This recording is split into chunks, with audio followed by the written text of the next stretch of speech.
Just trust me. So, how many of us work? Can you please raise your hand? कितने लोग काम करते हैं? Okay, nice. So in Mumbai, if you work, we work for around 8 hours a day, yeah? And then it takes us 2 hours to commute from home to work and back. So we spend around 11 hours for work. And in 24 hours time, if you remove 11 hours, we have 13 hours left. Out of the 13 hours, we sleep for maybe 7 hours. So we have 6 hours left. And in 6 hours, we have to do the cooking, the eating, the bathing, the talking, the WhatsApp, the Instagram. So in a day, we spend so much time at work. And if we are not happy at our place of work, if you are not fulfilled at a place of work, we may not be very happy going back home. We may not be very happy coming to the temple. So it is so important that we find our work very fulfilling.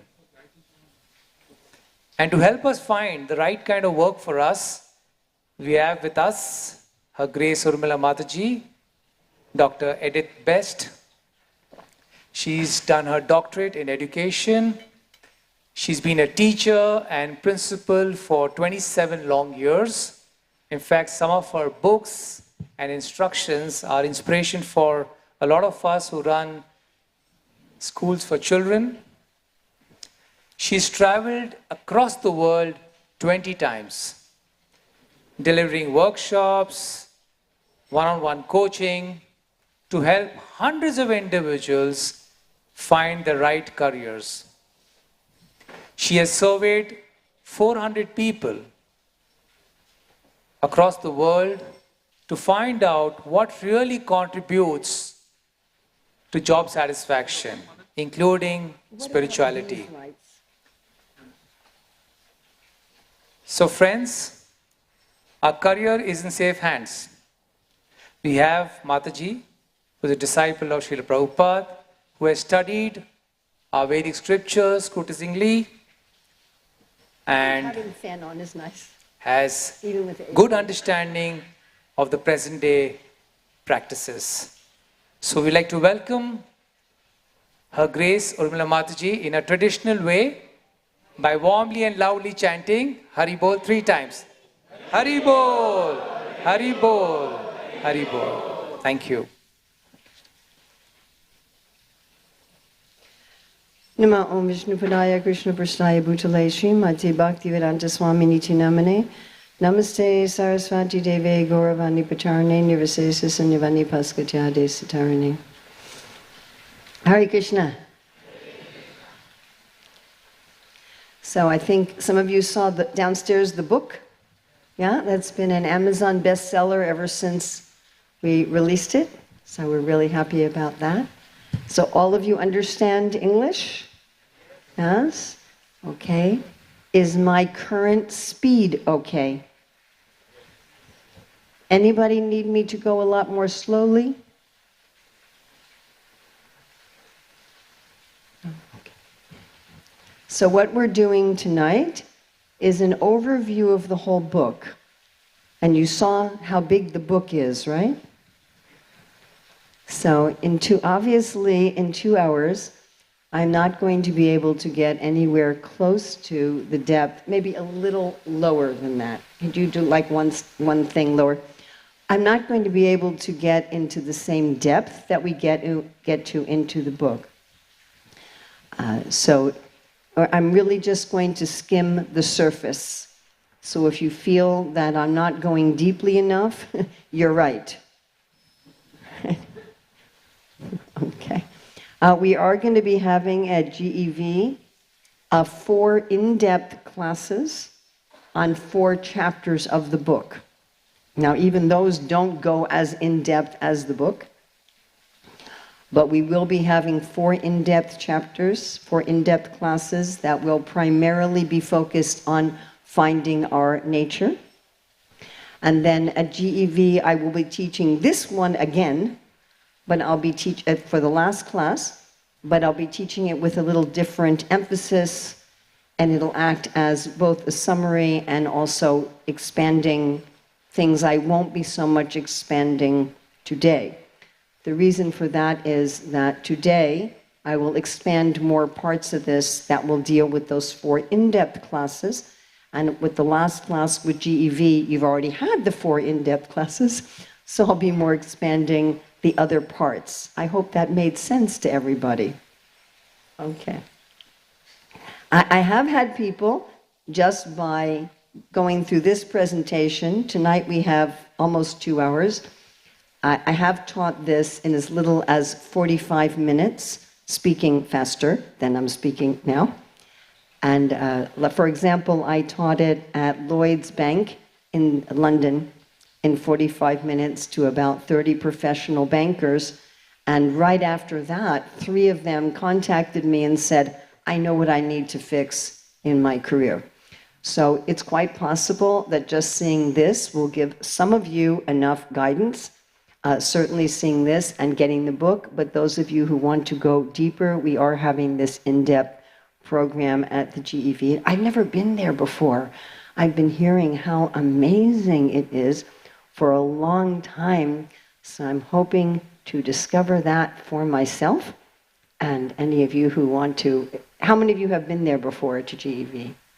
Oh my goodness. Is it as wonderful as everybody says? All right, well, maybe I'll get to meet some of you there. Okay. So if you want more information, for example, we're coming out with the book in ebook format. We're coming out with it in audiobook format. I'm also working on, with devotees from Bhaktivedanta College in Radha, a full online course. So if you want information about any of that, please get on our mailing list. We will not send you an immediate confirmation, we've received your email, but you will be on our list, okay? Now, or if you just want to capture the QR code, that'll do it too.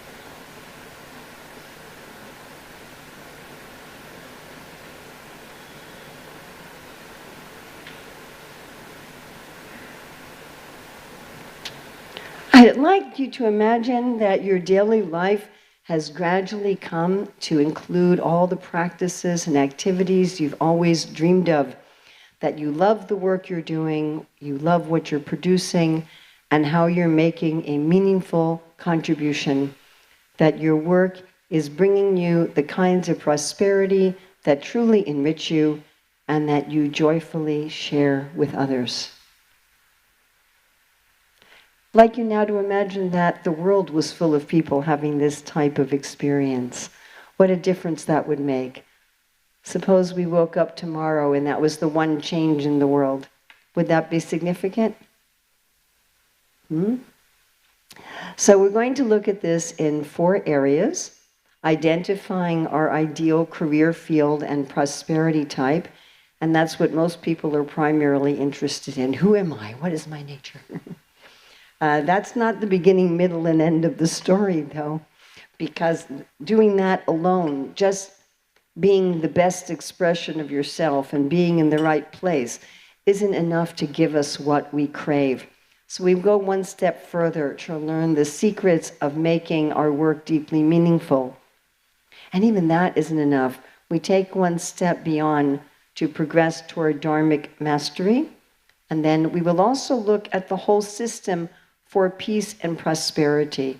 Srila Prabhupada used this phrase, peace and prosperity, 195 times in his lectures and books. Now, these 4 areas encompass 9 principles of career dharma. And would you all be willing to read this with me? Yeah? Connecting our nature with our livelihood, advancing through life while nourishing our nature, extending our prosperity to others, ethical and meaningful work of value, delight in cherishing our prosperity and field of work, having celebrations of the sacred in our life and work, above the shades of ego, maintaining societal balance, cooperation between the fields and competition within the fields, and all-inclusive, sustainable prosperity. And I'm so happy about this. When you put them all together, they spell career Dharma. That wasn't easy, by the way. Okay. So we're going to start with identifying our prosperity type and career field. And the first principle is connecting our nature with our livelihood. So a lot of times people think of career and prosperity only in terms of money. I want to get the job where I will earn as much money as possible.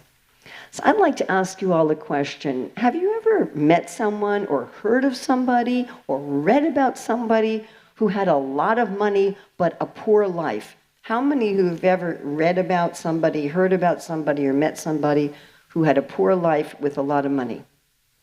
Some of you like never read the news? Yeah? You've never heard of such a person? No? Seriously? Okay, let's think. Have you ever heard of a very rich person who's gone through like 3 divorces and is addicted to drugs? Does that sound like a rich life? Okay, so I'm going to ask the question again. How many of you know of a person who has a lot of money but a poor life? At least one person. Have you ever heard of at least one person? Some of you really are not convinced that such a person exists on the planet. All right.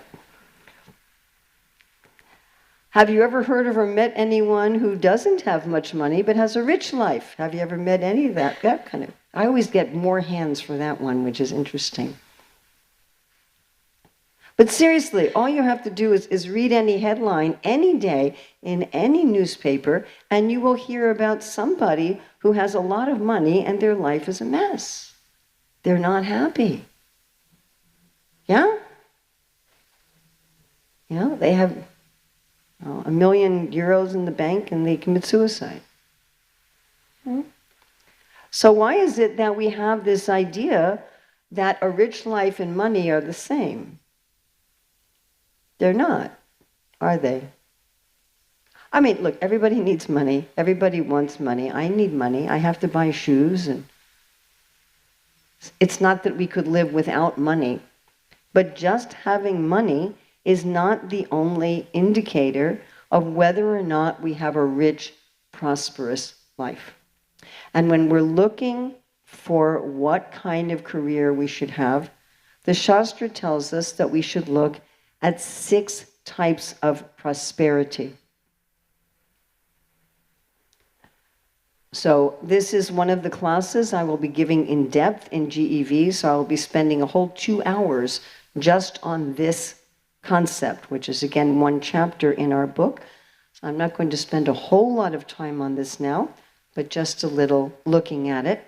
So these are the 6 types of prosperity, and we're going to do a little bit of investigation as to how important each of these are for us to have a prosperous life.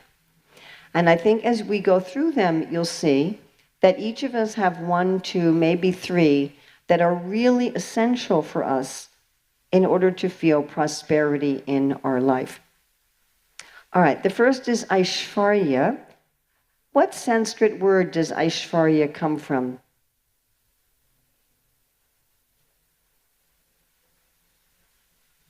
Ishwar, yes, which means controller. Yes. So this is the prosperity type of leading others.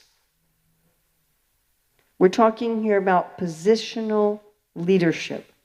We're not talking here about inspirational leadership or charismatic leadership where you're a project manager, you're a boss, you're a foreman, you have some kind of situation where you're leading, guiding, and engaging others, where you're getting joy from coordinating the activities of a lot of people according to their talents and abilities. Just like I know of one devotee in Europe who works in a healthcare field, and she says that she's basically stopped marketing and selling their healthcare products. She's basically engaged in engaging and leading others. And she's finding so much joy in that, helping others to become successful and work together as a team. I said, how many people are you supervising? She said, 50,000.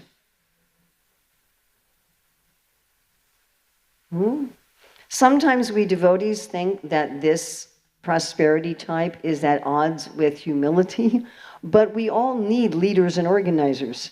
That is also a service. And many of us are energized by that.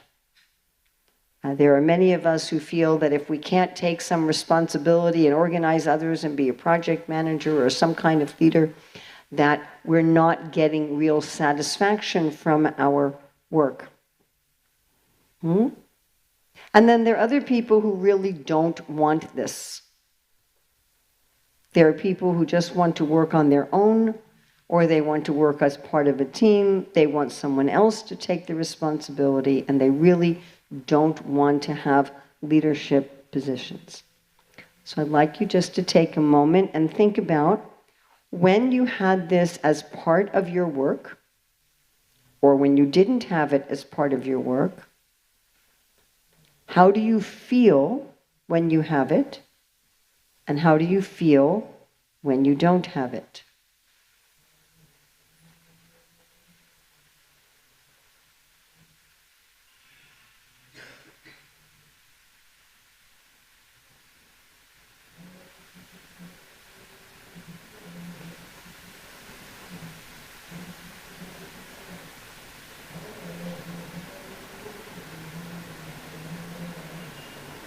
The next one we're looking at is Gyan.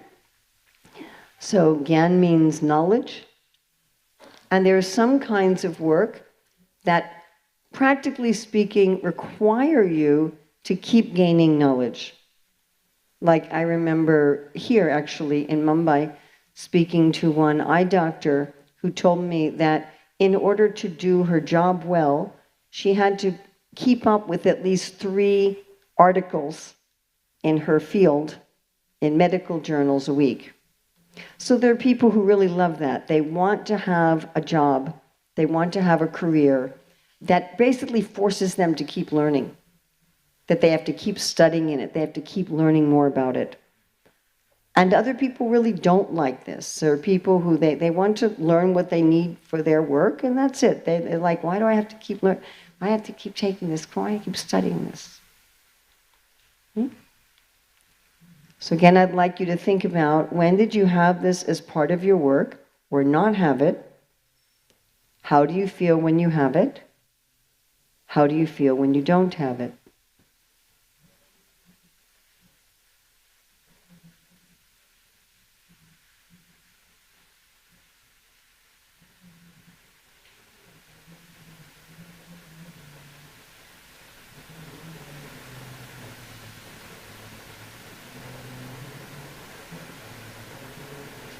Okay, the next is virya.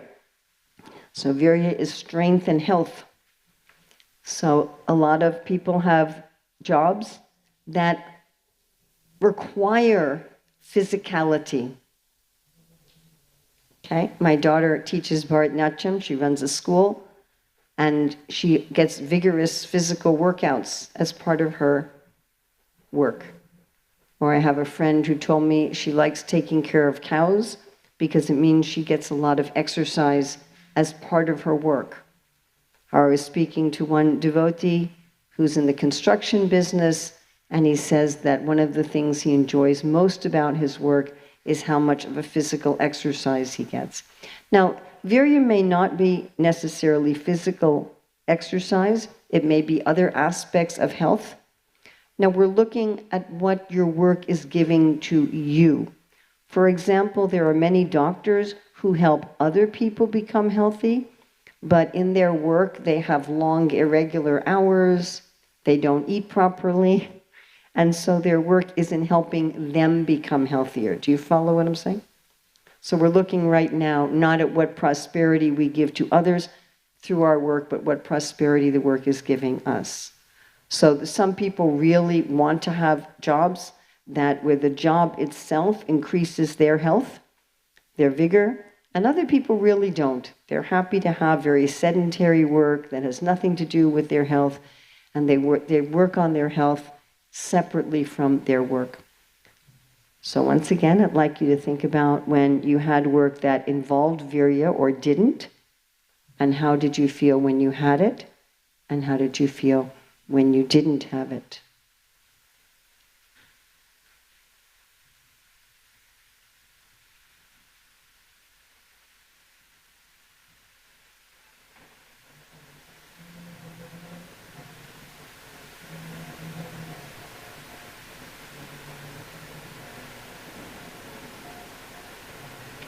The next kind of prosperity is Shri. Shri means anything that's splendid. So here we're looking at leadership that is charismatic or inspirational. You might not be organizing anybody, you don't actually take responsibility for other people and getting their talents and all that, but maybe you just inspire people. Or Shri can refer to just work that infuses your life with some sort of beauty, where your work involves visual beauty or auditory beauty or beauty in nature.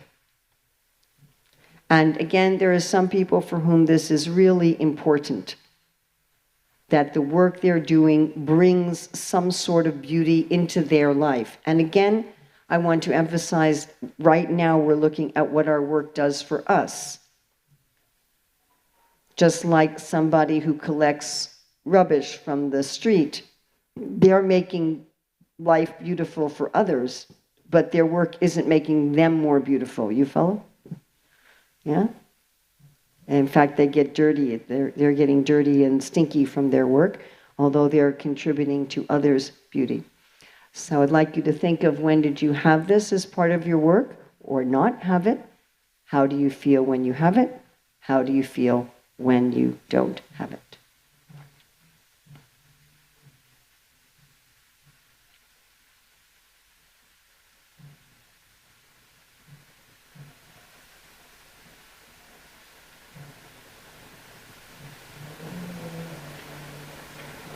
The next is Yasha. So Yasha means meritorious fame. So in the Bhagavatam, Yasha is a person who is the child of Kirti and Dharma. So Kirti means people are talking about you. It's related to the word Kirtan. And Dharma means what's authentic and what's righteous. So Yasha means people are talking about you because you've done something righteous. They're not just talking about you. And Yasha implies that there's a community. There's people that are appreciating each other. So for many people, this is essential for them to feel that they have a prosperous life. There are many people who want to work as part of a team. I know some people during lockdown who really suffered because this was so important to them. You know, I have one friend who said, I'm so glad that I can go into work now and work physically with my team, that I don't have to just do everything remotely. You know, so to be part of some group that is giving encouragement and admiration to each other. Then there are other people who really don't like this at all. Again, there are people who want to just do their work by themselves, you know, or they might find social... Are you here in the class? If so, could you sit so you can see the screen? Yeah. So there are people who find like social, emotional events to be just irritating and boring. So there's some people who really want this in their work, as part of their work, and others who don't. So I'd like you to think of when you had Yasha or you didn't in your work, and how do you feel when you have it? How do you feel when you don't have it?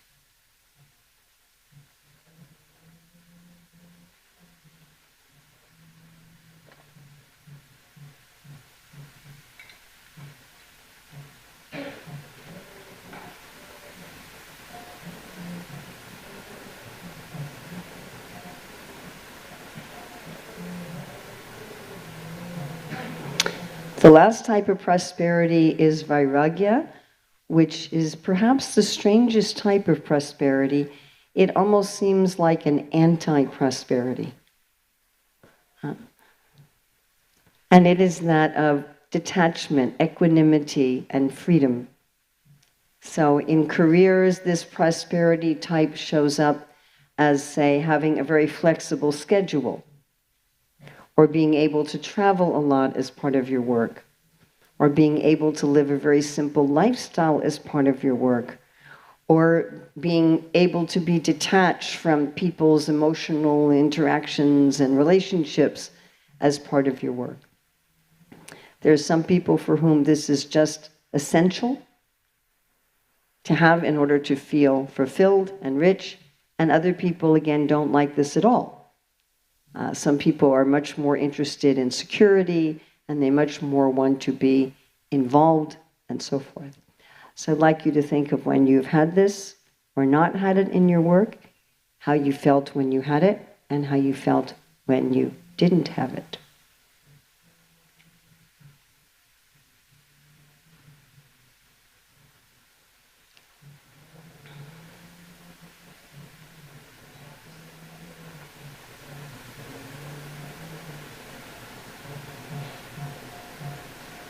So at the back of our book, we give examples of different careers that people have, and we have a self-examination where you can evaluate which prosperity types are involved in these careers, and then we have the answers with an explanation. We can go through a few right now. So there's a friend of mine who used to work as a traveling musician. So he and his wife would travel from one venue to another, and they would sing songs that they wrote. And the lyrics were very philosophical, but the nature of the music was such that it was hard to understand the lyrics. And they did like dance routines and light routines along with the music. And he would have to carry the equipment in and out of the vehicle. What prosperity types was he getting from his work? Yes? Virya, yeah, some virya, yeah. What else? Shri, definitely. What else? Yes?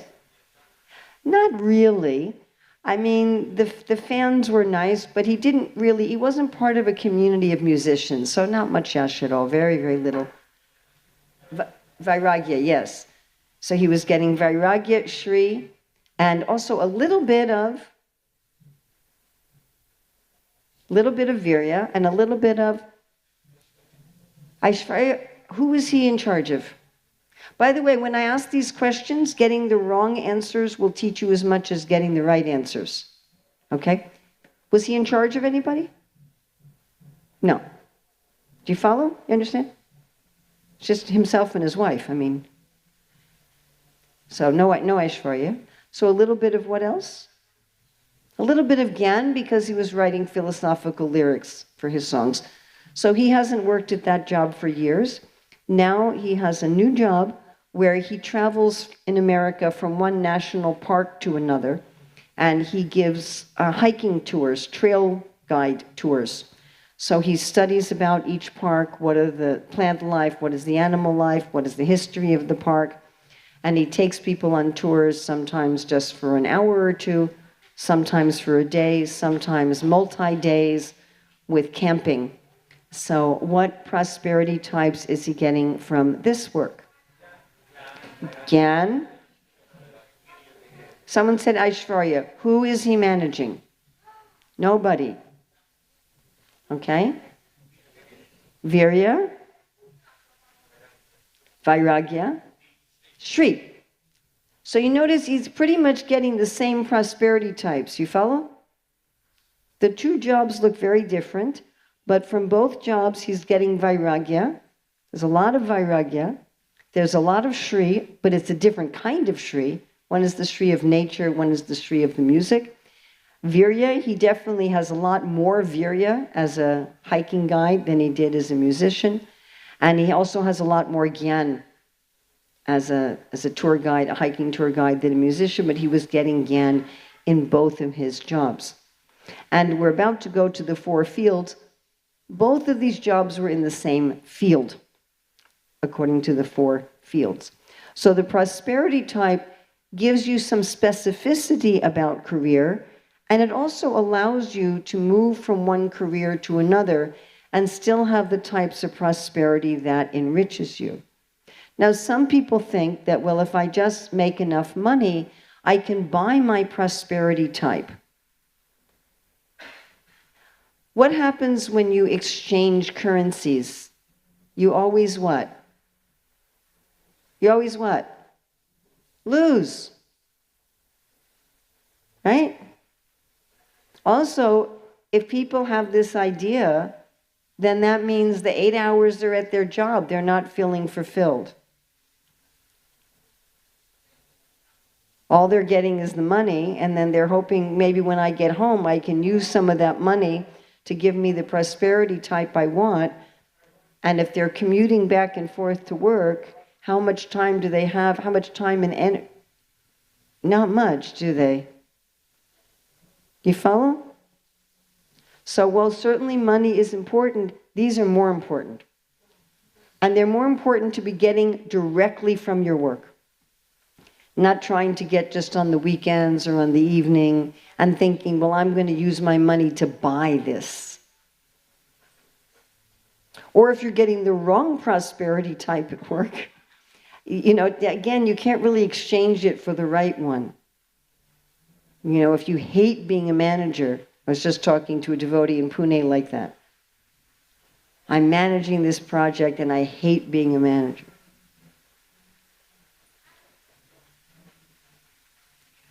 Then you're not going to have a rich life no matter how much cash you can look at in your hand. Right? So again, at GEV, we will spend a whole session just on this. We'll go a lot deeper into the topic. Okay, now we're going to look at another way of finding what is our nature, and that is the 4 fields. So I'm sure you're all familiar with this verse from the Bhagavad Gita. Now, with the prosperity types, my co-author and I, Dr. Ruchira Datta, we decided to use the Sanskrit for the prosperity types, but for the fields, we decided not to use the Sanskrit. And I would like to ask a favor of all of you. I know that you're going to be very tempted to translate these English words into the Sanskrit words with which you're familiar. I would like to ask you not to do that. The reason we didn't use the Sanskrit for these terms is that pretty much all of us have a lot of misconceptions connected with those words. We have a lot of what they call baggage. And we'll immediately project that. And if we have a little bit new vocabulary, now once you really learned about this, you can go back to the Sanskrit. But for right now, please put them aside and resist that inner translation attempt. Okay. And we're going to, at the GEV, we're going to spend 1 2-hour session defining what these fields are, and then we're going to have another 2-hour session defining what is the nature or the inclination of people in these fields. How can I figure out which field I belong in? So again, we don't have time to do all that tonight. I'm going to go through it briefly. The first field is the field, I should go back here for a moment and just say that unlike the prosperity types, each of us only has 1 field. So generally we have 1, 2, 3, maybe even 4 prosperity types that we really need to feel fulfilled, and others that either we don't like or they're kind of just nice extras. But with the fields, we only have 1. Now, I always get somebody arguing with me about this and telling me that they're in 2 fields, but that is just not possible. And the reason for that is understanding why Krishna has divided all the hundreds of thousands of jobs into these 4 categories. The reason is that each have a different set of values. And the values or dharma of each field is contradicted by the values or dharma of the other fields. They're mutually exclusive. There's some overlap, Each of the fields has some aspects that overlap the other fields, but they also, and that's why people get confused, but they also have intrinsic values that are unique to their fields and contradicted by the other fields. And therefore, if you were in two fields, you'd be at a war with yourself. Now, there are people who work in more than one field and are not happy, and they don't know why. They can't figure out why. I should mention, and we'll go into this in a lot more depth at GEV, but I should mention that you can't tell what field you're in by what you're good at. You can be very good at something that's opposed to your values. Have you ever been very good at something that you hated doing? Yeah, it's entirely possible. Also, you might not know what you're good at in your proper field if you haven't been trained in it. You might not have any idea that you're good at something if you haven't been trained at it, and you might not recognize what are your natural values. We'll discuss that more a little later. Okay, so first we're going to look at the field of artistry. The field of artistry provides all of the functionality in society. Without the work of this field, nothing would work, nothing would function. They also provide all of the beauty in society, and they also provide all of the pleasures of society. Without the work of this field, society would be very dry. So the main questions people ask about their work in this field are, is it beautiful and is it supportive? The basic mentality of the people in this field is service. They get their pleasure from serving others, from pleasing a client, from pleasing a customer.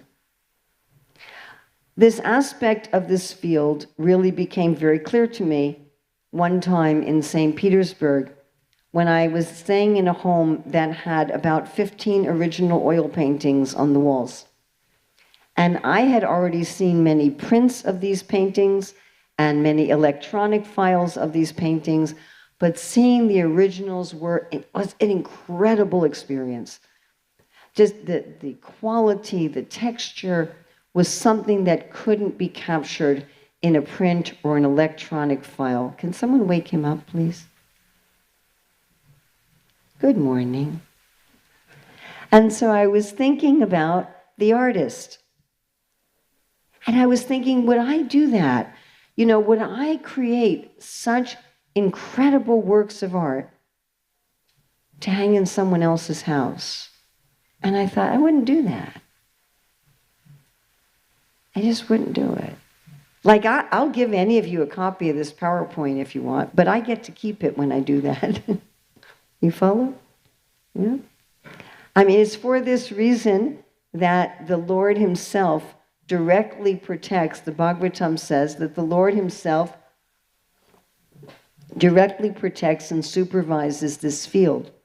And the mentality of this field is the closest to bhakti. This concept that my happiness comes from serving and my happiness comes from giving pleasure to others. And again, the questions people ask are, is it beautiful? Is it supportive? I'd like to just ask, and again, getting this wrong is as much a learning experience as getting this right. I'm not looking for right answers. I'm looking for exploration so you'll learn. Can someone give me some ideas of what careers might be in this field? Yes.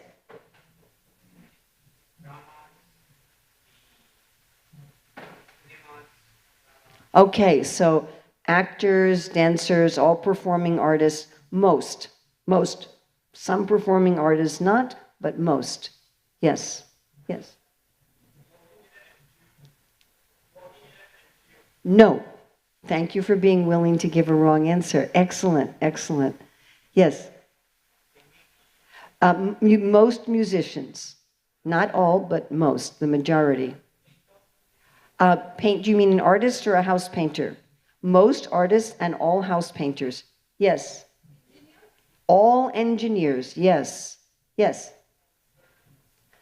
Not usually. Yes. Blacksmiths, yes. Aren't too many of those around, but yes. Healthcare. Nurses, yes. Doctors, only if they're surgeons or dentists. Other doctors, no. Nurses, yes. Yes. Architects, yes. Excellent. What? Athletes, yes. All athletes, yes. Yes? Huh? Fashion designer, yes. Yes.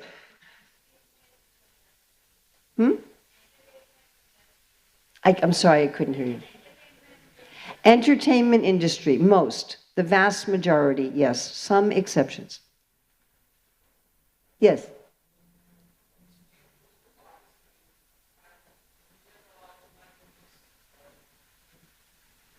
Are also lying this, doctors are also lying. So I'm not getting the context of this. Okay, so engineers are trying to please a customer or a client, and they are providing for functionality, support, and beauty. Okay. Now, some doctors act as if they're engineers. Like, let's say you go to a doctor and you say, this is my disease, this is the medicine I want, write me a script.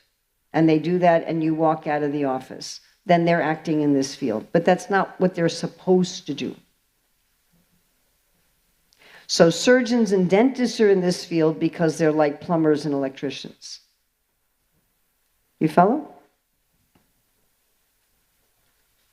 Yes? Mataji, because why the context of my question is this, doctor means you have to serve. It's a service industry. Everybody serves. But a doctor isn't supposed to try to please the customer or the client. Okay, but engineer has to create something which is, which can, sense, which can see, is a not in a service industry. But doctors is a profession of service. Engineers. Everybody serves. Everybody serves. That's our Sanatan Dharma. But a doctor is not supposed to be pleasing the patient. The doctor is not supposed to tell you what's pleasing to you. The doctor is supposed to tell you what you need to hear, whether you like it or not. That's completely different from an engineer. An engineer engineers and creates what you want. I'm going to hire an engineer to create what I want. Now, the engineer may work with me to understand my desires and manifest it, whether that's software, whether that's a bridge, whatever it may be. That's not what's happening with the doctor. At least that's not supposed to be what's happening with the doctor. The doctor's supposed to educate and guide you and treat you to what is best for you that you might not even know yourself. They're acting in a very different kind of a position. But everybody serves. So Mataji, in case I'm an artist, Yeah. I'm an artist and I create painting which pleases me. So does this come under this category? Well, are you going to be able to make a livelihood like that? Eventually somebody might buy it. Well, that doesn't sound very lucrative. I think what you're asking is, can people do work in artistry as a hobby and not as a livelihood? And the answer is yes. And in fact, a lot of people's hobbies look like artistry, but they're doing it to relax just for their own pleasure or maybe for their families. They're not trying to make a livelihood out of it. You may paint pictures for your own enjoyment and for your own family. Maybe you give a few away to friends. You're not trying to make a living out of it at all. Okay? Discuss this more when we go more in depth at GEV. I can't take too much more time with it now, sorry. Okay, next is the field of ideas. So this field provides the wisdom, guidance, truth, and education to society. Oh, we should also mention one more thing about artistry. Artistry is a field of satisfaction. The people in this field are satisfied. They're not ambitious people. They're satisfied if they have basic comforts in life, if they have a loving partner, good food to eat, and if they're treated with dignity and they're given a fair price for the goods or service that they provide. Going on to the field of ideas. The field of ideas is also a satisfied field. These people also tend not to be ambitious about their work. Their satisfaction is different. Their satisfaction is from the mental and intellectual stimulation that they get from their work. So they may be involved in finding truth within, or they may be involved also in sharing that truth with others. Now, often they share truth through language, sometimes through mathematics, especially statistics, but also sometimes through the arts. And this is why there are some musicians, painters, actors, dancers who are not in artistry, but in ideas.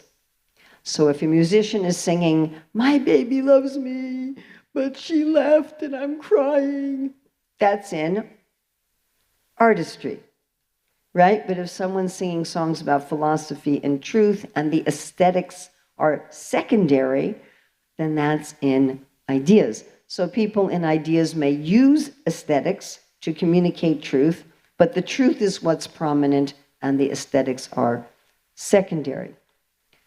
So the main questions these people ask about their work are, is it true and is it wise? Is it true and is it wise? Now, very much in contrast to artistry, these people will give truth and wisdom that people might not necessarily like, but that's good for them. So they kind of have the antithesis of trying to please customers and clients. Although, like I said, everybody's serving. They're still serving society, but in that regard, it's an opposite mentality. Okay? Some ideas of what careers are in this field. Teachers, generally, now if you're teaching people how to bake a cake, you're in artistry.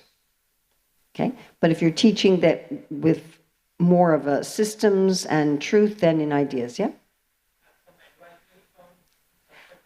Advisories and consultants, often, not always. Scientists, yes. Huh? Authors. Okay, authors are in the same category as musicians and painters. So if you're writing novels about romance or detective, crime, mysteries, what field are you in? Artistry.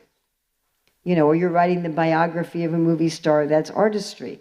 But if you're writing about philosophy and truth and systems and analysis, that's ideas. Or journalism. So, the war correspondence, that's ideas. The gossip columnist, that's artistry. Got it? Okay, what other careers are in this field? Well, being a spiritualist shouldn't be a career. But priests are in this category if they are full-time priests as their livelihood. Okay, yes? No. Thank you for being willing to guess wrong. Politicians, no. Somebody else. Yes? Motivational speakers, not always. Not always, depending on what they're motivating you to do, and not always. I couldn't understand. Advertisement, no. No. Yes, astrologers, yes. Yes. Research, yes. Yes. What? Doctors, this is where the doctors are supposed to go, yes. Not the dentist and the surgeons. Yes. Now let's take, say, a physical therapist. If the physical therapist is just giving you exercises, they're an artistry. If they're actually training you and guiding you about your health and your life, then they're in ideas. Make some sense? Yes? Okay, and the main, yes?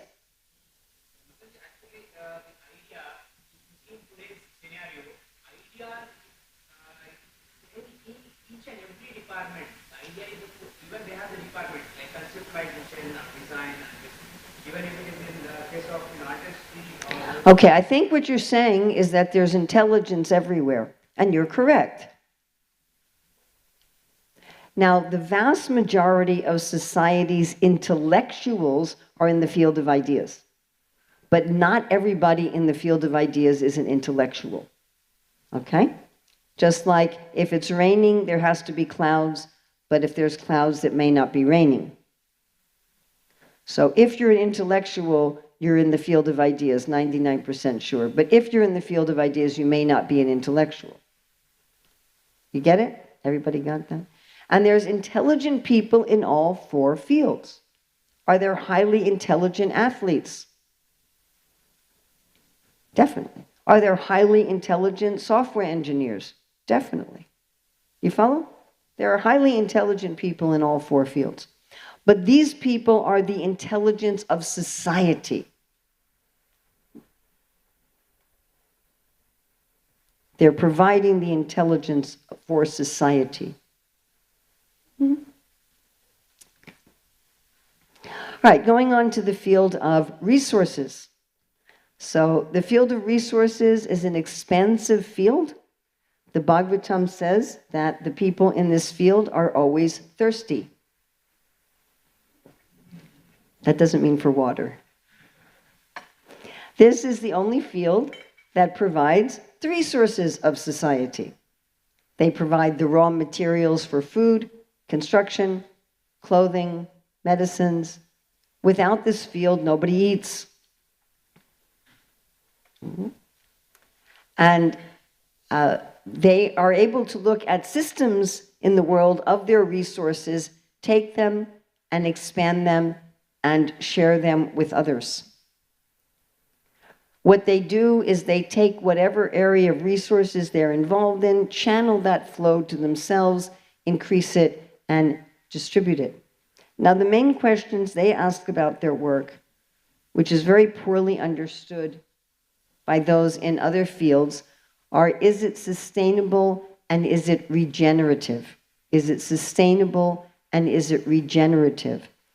And in order to have sustainable and regenerative flow of resources, you must have profit.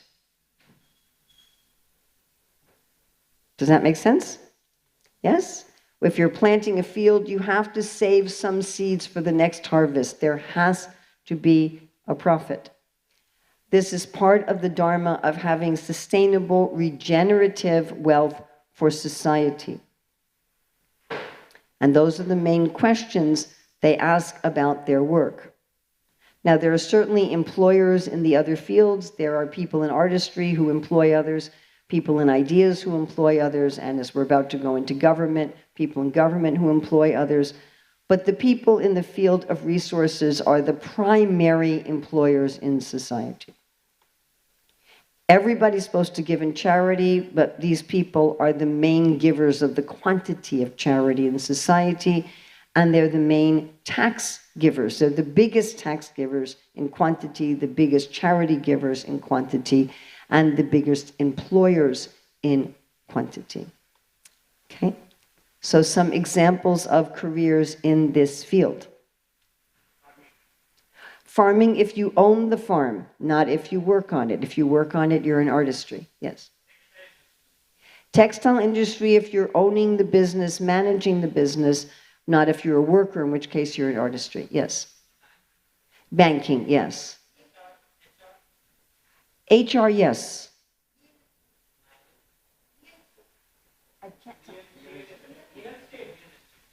Real estate, no. I don't think so. Huh? Entrepreneurs, yes. Stock analysts, yes. Yeah. Oil and gas, yes. Again, not the workers, not the people digging for the gas, but the people who own the businesses and manage the businesses. What did I request at the beginning of this? I made a request. I'd really like you to honor my request. Don't translate this into Sanskrit. You're going to be very tempted. Please don't do it. You can do it later. After you've really studied this in depth, then I'm happy if you want to go back and put the Sanskrit terms on it. But if you put the Sanskrit terms on it, you're going to be bringing into this discussion the ideas you already have, and I will guarantee you some of them are wrong. Business and businesswomen too, yes. Business people, yes. Investors, yes. Huh? Mining, yes. Diamond mining industry, yes. Traders, yes. Very good. If there's a consultant in business, someone here said consultants, yeah? Let's say you're a business consultant and you simply help people how to increase their business, then you're still in this field. Now, if you're teaching business ethics, if you're a professor of business, then you're in ideas. Clear? And that's why people might think they're in two fields. Well, I'm a professor teaching business ethics and business understanding. That person's in ideas, but they're particularly helping resources. But if you just go in as a consultant, okay, look, this is how you could increase where you're getting your materials from, and this is how you could understand the market better, and this is how you could have more efficiency in your line. That's just a very intelligent person in resources. Is that clear? PR, yeah, and advertising, marketing, yeah. So this encompasses all the businessmen, entrepreneurs. Yes. Maybe the consultants who charge, enough money. Well, doesn't matter how much money you charge. But it's people who are consulting particularly for business success without looking at a whole picture of reality, yes. For example, our youngest son is in this field, and at this point, he's had a number of jobs, but at this point, he's a consultant who helps businesses customize SAP software in order to work with the specific needs of their company. Now, he's been a finance manager in a company. He's been a CEO of a prasadam business. He understands, he's been a leader and a manager in a textile company. So he understands all the various aspects of business, how to see what the market is doing, how to source the proper vendors, how to get your stuff distributed properly, how to, all that kind of thing. So he can go in and help businesses with that. So that kind of a consultant, yes. Yes? Nope. What field are they in? Artistry. Very good. They're using the natural resources, yes. They're using what people in the field of resources have made available to them. Politicians, no. So the people in the field of resources, they're the ones who've harvested the wood that the carpenter then uses. They're the ones who've harvested the clay that the potter then uses. And are carpenters and potters, are they trying to give expansive wealth to society? Or are they trying to provide functionality and beauty to society? Functionality and beauty. And you'll find, potters and carpenters, they don't have an expansive mentality. They're concerned with the beauty and quality of their product, not with providing society with wealth. Do you see the difference in mentality? Okay. Again, we'll get into this much more deeply at GEV. I don't have much more time to do that here. Okay, the last field we're looking at is the field of government. So whenever you have human society that's anything more than very simple, it needs some way of organization. It needs some way of protection from internal and external threats, some kind of legal system. It needs some way of providing what people find it hard to provide for themselves, like roads and schools and hospitals and different facilities. Now, the field of government isn't just political governments that work on taxes and fines and fees, but it also includes, ironically, what we call non-government organizations that collect charity but do the work of government. So there are NGOs that do things like, providing roads and schools and medical care and clean water, and they're doing government work. And Srila Prabhupada talks about how also in this field are landlords. So they have an apartment complex, which is like their little kingdom. And they're, instead of collecting taxes or charities, they're collecting rent, and they're providing the kind of things, again, do people have water? Do they have electricity? Are things in proper repair? So this is, like resources, an expansive field. These people want to protect and care for as many people as possible. Now, this is not just about protection, it's also about care. They're kind of like the big parents of society. Now, both the field of government and the field of artistry care for people, but the field of artistry cares for people like a servant, like Dasya Bhav, and the field of government cares for people like a parent, like Vatsalya Bhav. The main questions people have about their work in this field is it just, like justice, and is it honorable? Their main concerns are justice, honor, ethics, fairness, law, and so forth. So what careers are in this field? Lawyers, excellent. Judges. Bureaucrats, no. Bureaucrats are people in artistry who may be assisting in government. Diplomats, excellent. Yes. We've really looked, Dr. Ruchira Datta and I, her name is also Rukmini, we really looked at HR.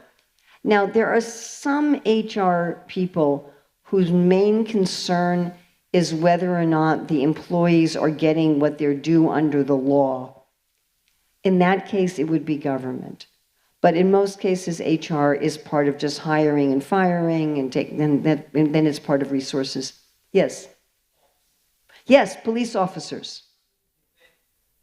Any military, yes. Huh? Yes, can you be specific?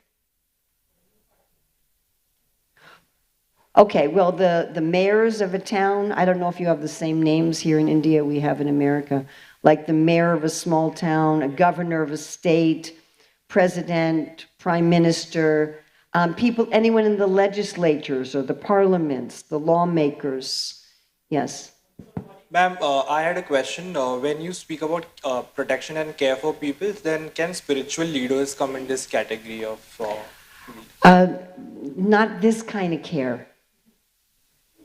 This is providing, I mean, you could be a very spiritual person in any field.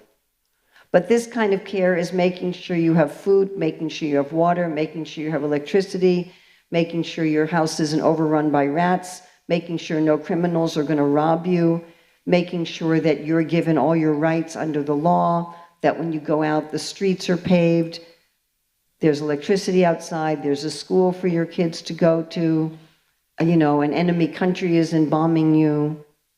Yes, because protection and care is one aspect of... Well, but they're protecting and caring for you in that way. Yeah. And part of their protection and care is to make sure that you have access to spirituality, and you have access to religion, that people have the right to practice religion. Yes, that's one aspect of care. But the religious leaders, if that's their livelihood, they're in ideas. Yes? Security, yes, excellent. People running public transportation, not the bus drivers, okay?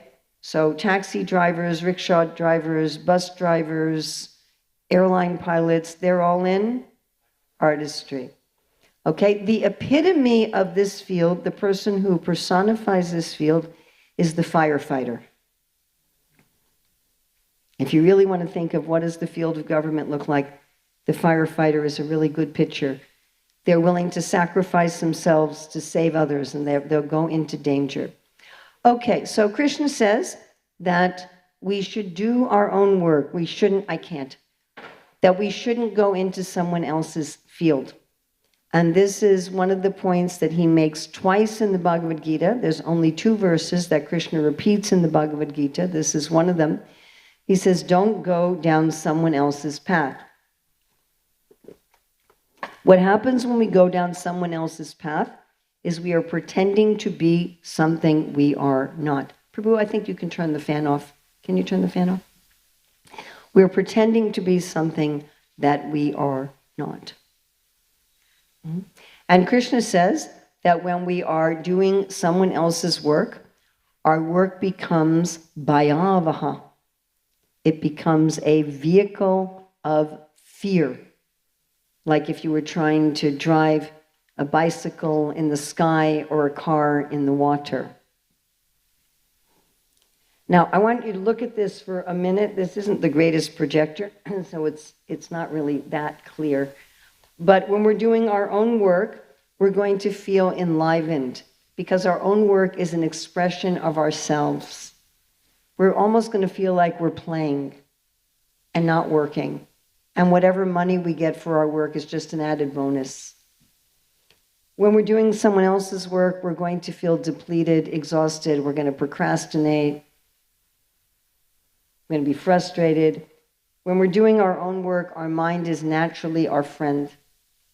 And we'll discuss this a lot more when at the GV classes. When we're doing someone else's work, our mind becomes our enemy. It becomes very difficult to control our mind. When we're doing our own work, we have a natural sense of detachment. Again, being paid is just an extra.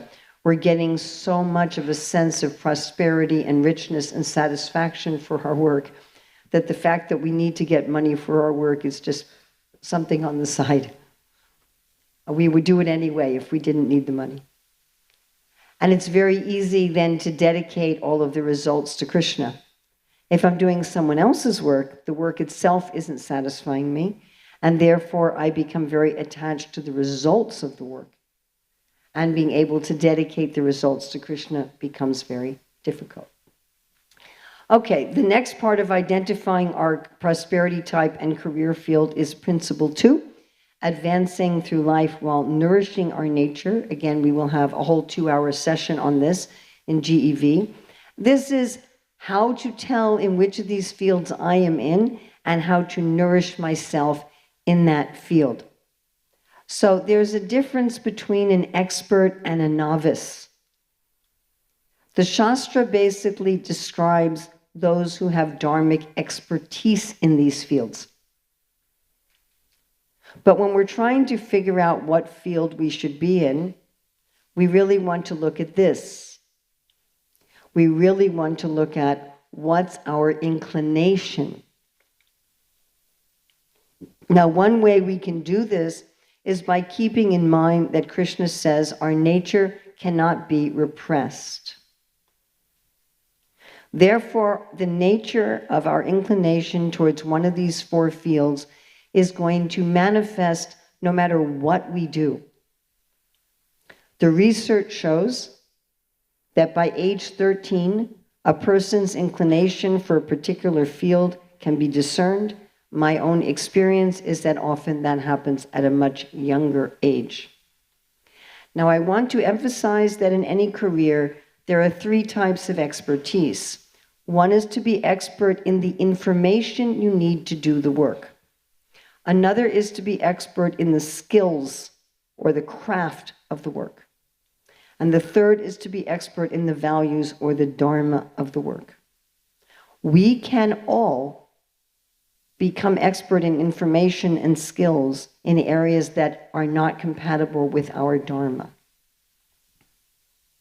We can all become expert in information and skills that are not compatible with our dharma, which is why Krishna says, don't do someone else's work even if you can do it expertly, even if you can do it perfectly.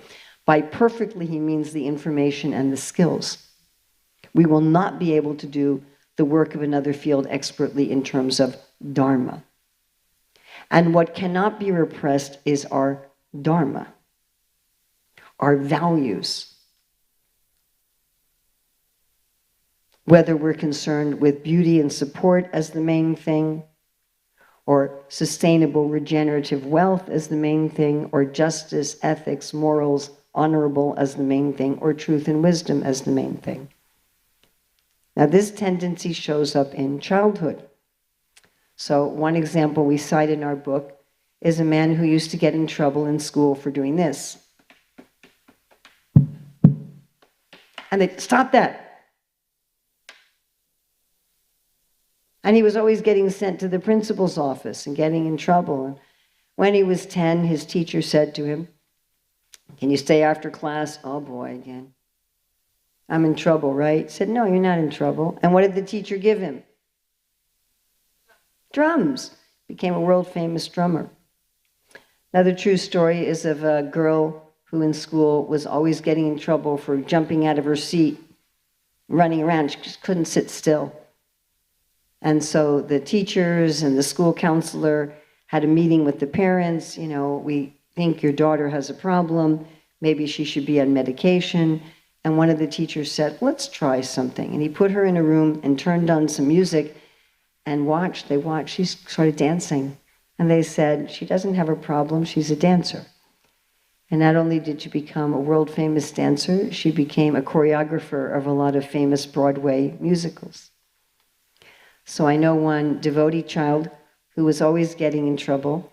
"Why are you minding other people's business?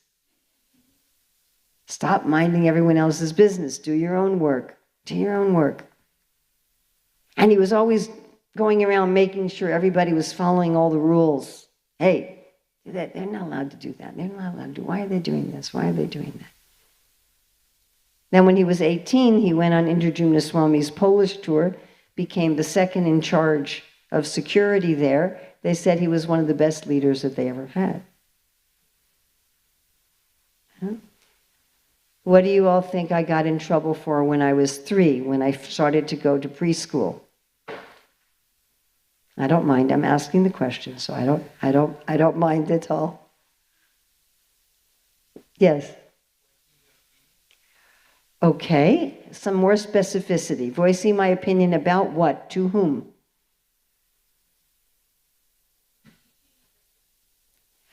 Teaching, yes, but I wasn't teaching the children. I was trying to teach the teachers. So the teachers complained to my parents, "Your child's a real problem in school. She doesn't just," I was 3, right? "She doesn't just play with the other kids. She's always coming up to us and saying, 'You see that child over there? She really needs help with this, and you should try, and could you help that right?" And so I was always criticized for this the whole time I was growing up, especially from my mother and my teachers. Stop teaching. It wasn't until I was 24 when I met my god sister Jyotirmayi, and she trained me in the dharma of teaching and then the craft of teaching. And after a couple weeks, I'm like, "Oh my God, I'm a teacher." And one of the main things I've done in my life is teach teachers how to teach. Yeah. Now, by the way, if you had asked me when I was, say, 12, what are you good at, would I have said teaching? I thought it was a problem I had to get rid of. Okay? So our values are going to manifest. Our dharma is going to manifest. It's something that we can't be rewarded out of, we can't be punished out of, we can't be convinced out of it. It's going to manifest. If someone doesn't recognize it as something valuable and train us in the dharma and the craft and the information of it, it may manifest in a way that is troublesome. If we're blessed that our family has the same values that we have, or we have teachers who recognize it, then we may be able to be guided at a young age. And that's what's supposed to happen. What's supposed to happen is that when we're young, that our parents, our teachers, our elders, they notice what is our natural dharma and values, and they train us in the information, the craft, and the dharma of our natural inclination. Then in the prime of life, we actually work in our career. At middle age, then we retire from career and we can guide others. And in old age, we have nothing to do with career and we prepare for death. I'm just going to mention briefly that there's some people who skip that second stage. It's really not a good projector. Some people skip that second stage and go right from being a student to being retired. All right, we're going to look now at the next level, finding satisfaction and purpose in our work.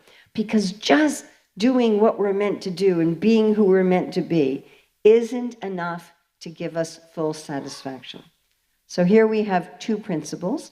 Principle 3 is extending our prosperity to others.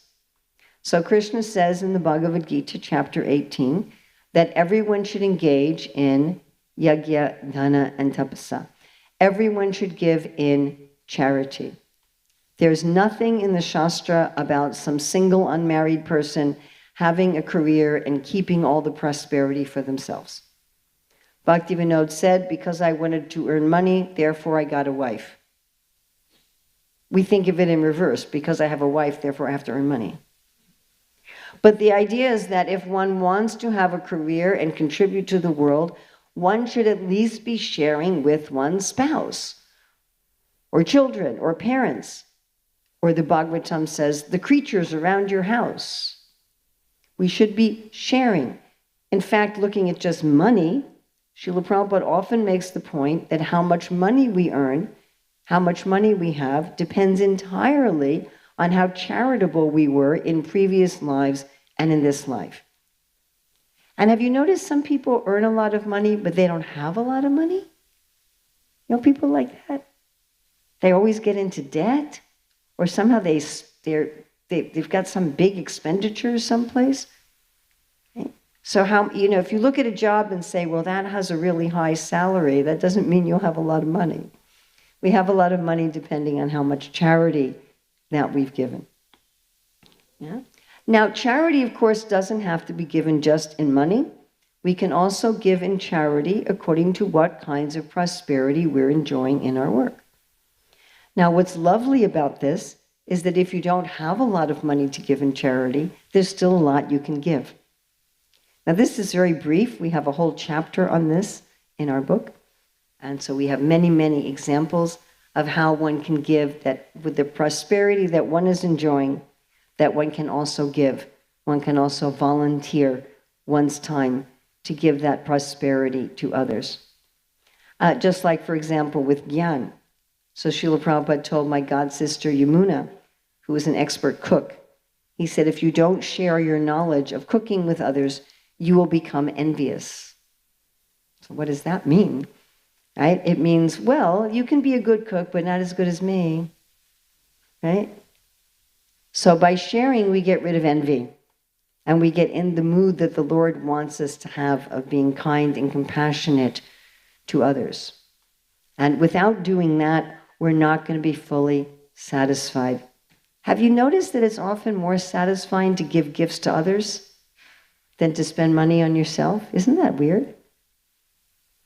Could you imagine, you know, in all the Christian countries, Christmas is like the big spending month. But what are people spending on? Themselves? Imagine, suppose the store says, look, you might not like the gifts you get. That's not a very efficient way to spend your money. Why don't you take all the money that you were going to spend on Christmas gifts and spend it on yourself? Would that work? It's interesting, isn't it? Logically, you'd think that would work. But we get much more fulfillment, right? It's about finding satisfaction and purpose in our work. We get much more fulfillment when we give and we share than when we keep everything for ourselves. Okay, but that's not enough. I could be in my right place and I could be sharing my prosperity, but in order for my work to give me satisfaction and have a purpose, and the empirical evidence is that if we're not doing work for a higher purpose, we're not happy. We're not motivated and we're not happy. So then we have to come to principle 4, ethical and meaningful work of value. So the first part of this is that our work should be honest. Honest means that we are charging a fair price for whatever goods or services we're giving. We're representing our goods and services honestly. If we're paying people, we're compensating them fairly. If we're paying suppliers, we're paying them a fair price. That makes it honest work. All right? But that's not enough. We need to be doing work that provides genuine value for society. So there's a lot of work today that provides what we would call manufactured or artificial needs. There's some good or services being produced that nobody needs at all. It's simply a disturbance. Right? Or even worse, work that actively causes harm. We can think of like, tobacco industry, alcohol industry, meat, slaughterhouse industry, pornography industry. They're actually harming people. Now, ideally, no one should be harmed.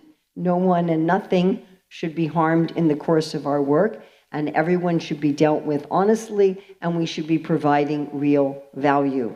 To do that absolutely is probably not possible. Krishna says every work is covered by some kind of fault.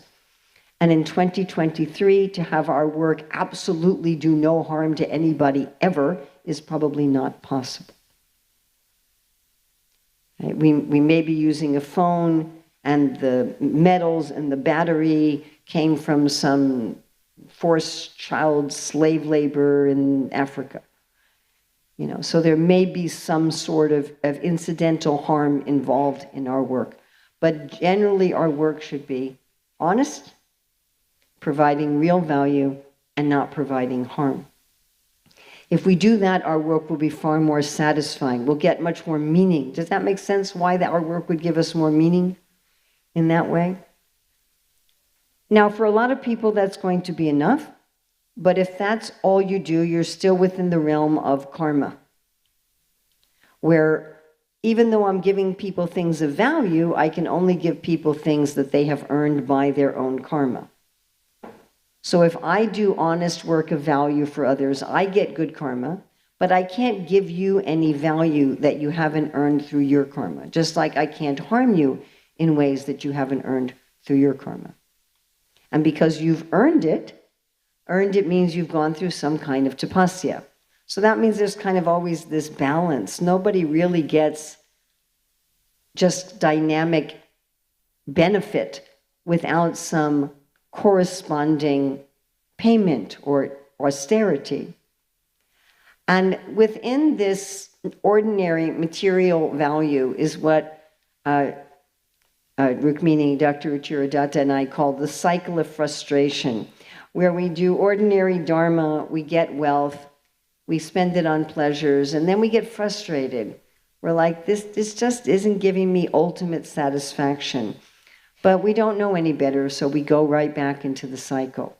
But if we go above that to what's called the fifth goal of life, prema pumarta mahan, if we're doing our work out of love, love for ourselves, love for the work, love for the people that we serve, and ultimately love for Krishna, then we're able to give people value through our work that is beyond karma.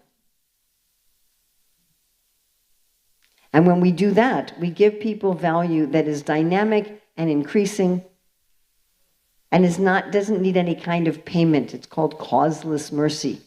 And when we do that, we and others get the ultimate satisfaction from our work.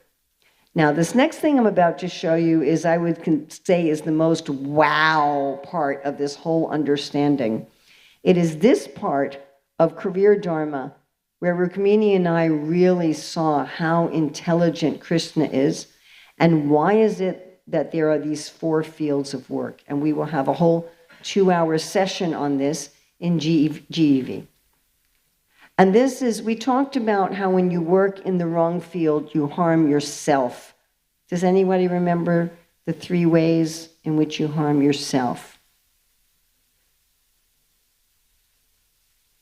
I'm testing myself as a teacher, not you. Yes? Sort of. I had that picture up there with the two side-by-side pictures. Anybody remember those three? Any of them? Yeah, one is, if you do someone else's work, you'll be procrastinating, you'll be frustrated, you feel depleted. When you're doing your own work, you feel energized. Excellent. And what was one of the other ones?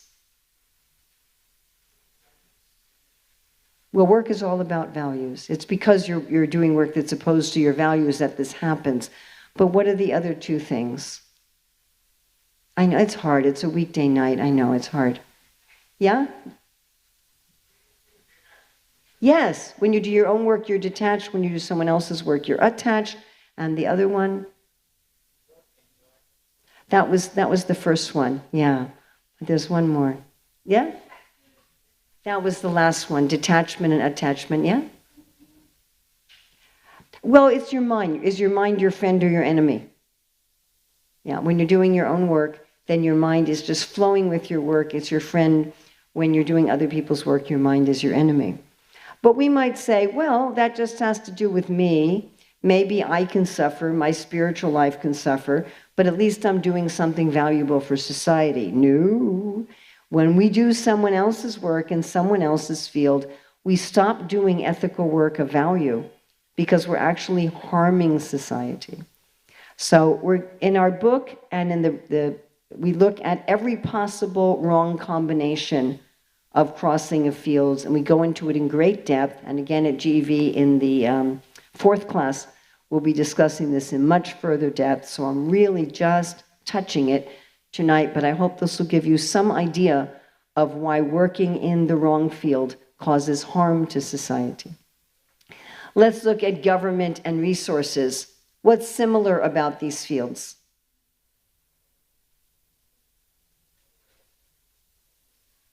Corruption can occur in any field. What's the nature of these fields that's similar?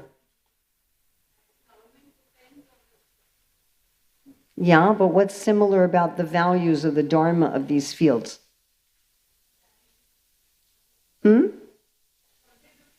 Everybody contributes. All fields contribute. These are both expansive fields, remember? These are both fields of expansion.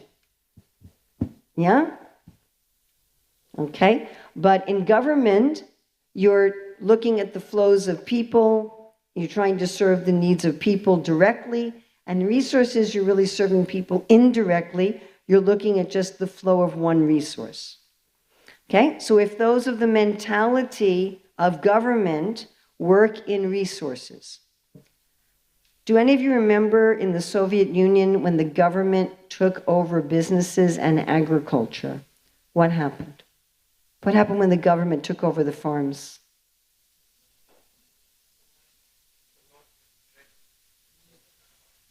What happened in society?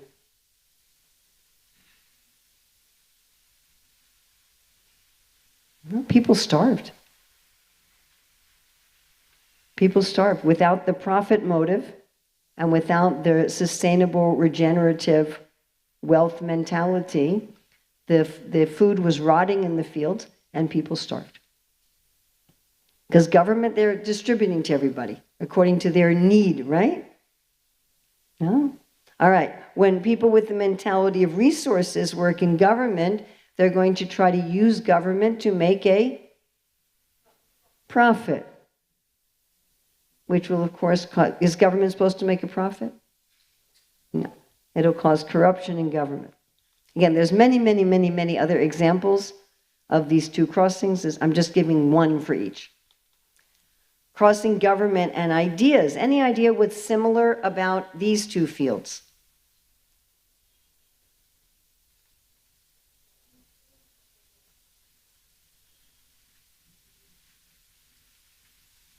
And these are both systems thinkers. They're both looking at the big picture. Okay, but government is going to look at systems in a very practical way. How can I help people have roads? People and ideas may be looking at a very theoretical way. Right? When people with the mentality of ideas go into government, They're too merciful. They'll forgive criminals. They want to take too much time researching. They won't make fast enough decisions when people need fast decisions. When people with the mentality of government go into ideas, what are they going to do to knowledge?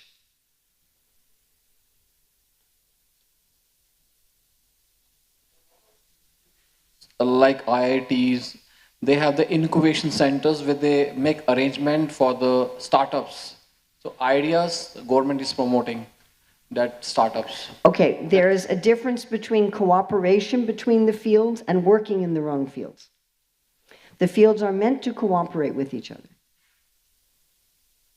But that's different than somebody with the mentality of ideas doing government work, or somebody with the mentality of government doing ideas work. But they are meant to cooperate with each other. And in one organization, you might have people working in different fields doing different types of jobs. So let's say in a business, the people running the business are in resources. The secretaries and the workers are in artistry. You might have a business lawyer that's in government. And you might have a data analyst who's deciding what data to analyze. They have the full freedom to decide what data to analyze. They decide how to analyze it, although that's not much of a decision. There's usually certain statistical tests that are used for certain statistical things. And they give their own interpretation, and they guide the business in that way. They're in ideas. Now, if the business manager tells them what data to research, and they just research it and analyze it, if they just collect the raw data and analyze it according to the direction of business, they're in artistry.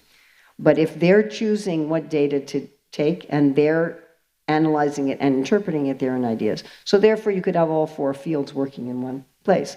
But they're working in their own field, and they're working cooperatively. Whereas here we're talking about somebody with the mentality and the value of ideas doing government-type work, or somebody with the mentality of government doing ideas-type work.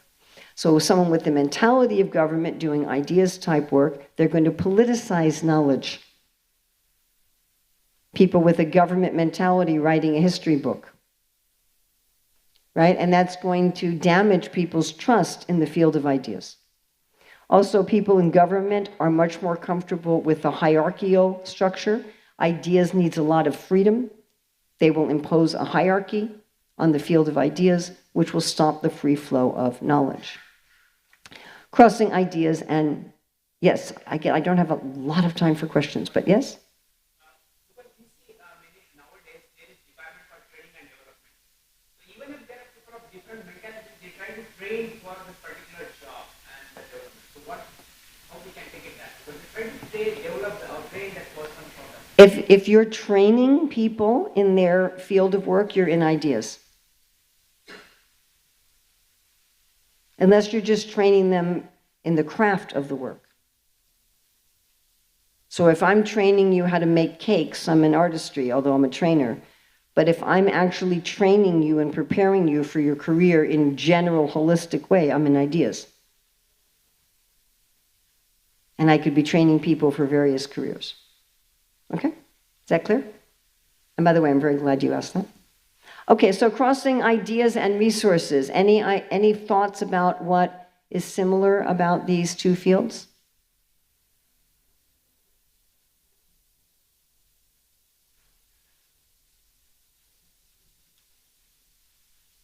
They're both kind of a little detached, right? Government and artistry is dealing directly with people.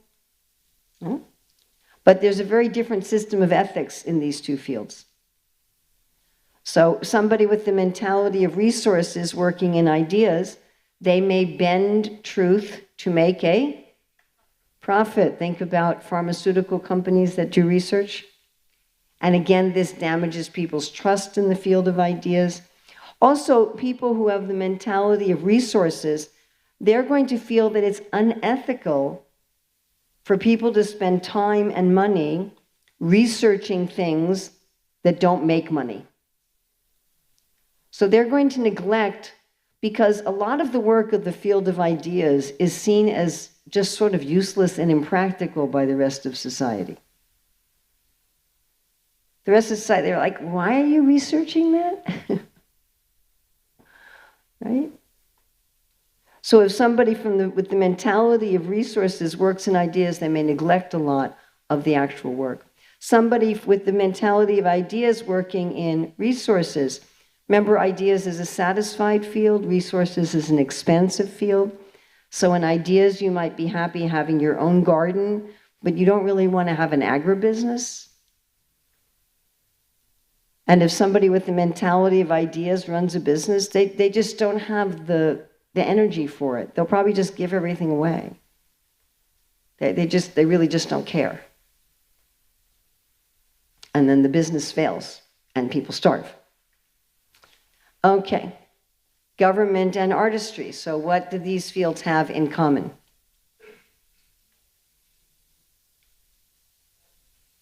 They're directly dealing with people, yes. And the difference is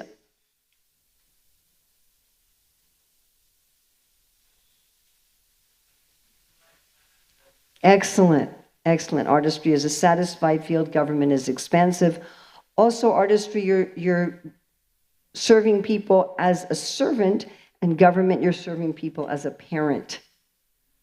It's a different mentality.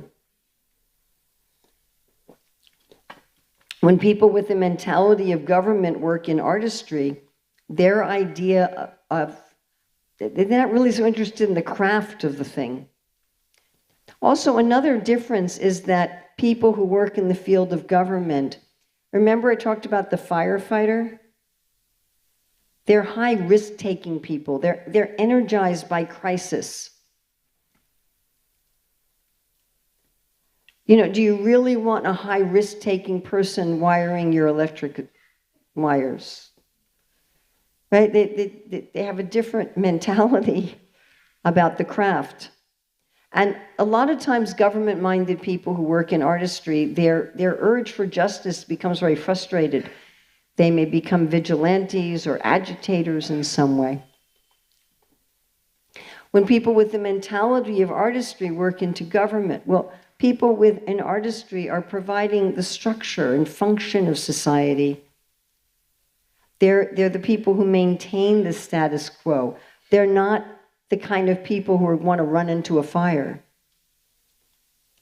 We had in the United States sometime last year or so, there was a shooting in a school, and some of the police officers didn't go in because they said, well, people were shooting in there. So the problem with people with the mentality of artistry work in government. They don't have the mood of running into the fire. You follow? They're also very prone to be corrupted because they're satisfied with basic creature comforts and with pleasing people. Yeah? So if they're offered the perks of government, they may not do their job properly. Crossing ideas and artistry. What's similar about these fields? Yeah?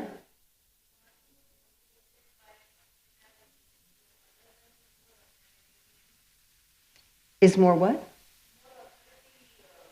I'm not sure if ideas is more authority, but I'm asking what's similar about these. They're both fields of satisfaction. They're not expansive fields. Okay? But what's very different is how they find satisfaction. Right? And also, it's interesting that in Shastra, these are both fields of honesty. Prabhupada writes in a purport in the 18th chapter how for the field of resources and government, diplomacy is required. Right? That's another problem. When ideas people work in government, they're going to start wars because they're going to be straightforward with... They're not going to be good diplomats. And Prabhupada says the field of resources, lying is compulsory. Like you don't go into a business and they say, oh, this is our profit margin. Right? But both artistry and ideas are fields of honesty. But it's a different kind of honesty. So you want your plumber to be very honest. Okay, I have these 3 different qualities of pipes, and this is what they cost, and this is what it will do. Right? You don't want a dishonest plumber. It's going to be a catastrophe. And people in ideas are honest in the sense that they're going to give you straightforward truth, even if it makes you uncomfortable. Right? So it's quite a different thing. So when people with the mentality of ideas work in artistry, well, ideas people are often too detached. Artistry is providing all the beauty in society and all the pleasures of society. And ideas people are just like, why? It's all Maya. And they can dry up the field. I have a friend who should work in ideas. He has the mentality of ideas, but he's an electrician. And I keep telling him, you're in the wrong field. And he told me, he said, Urmila, you're right. He said, I open up the electrical boxes and the other electricians, they make sure all the wires are beautiful. And I said, it's so stupid. I said, get out of that work. When people with the mentality of artistry work in ideas, they may sensualize knowledge. They may sensualize science, religion, philosophy. Think about the people in the field of artistry, it's like they're providing all the salt and spices in the food. Yeah? But in ideas, you're supposed to be the visionaries of society. So when people with the mentality of artistry work in ideas, it's like society has salt and spices in its eyes. Okay, crossing resources in artistry. What's similar about these fields?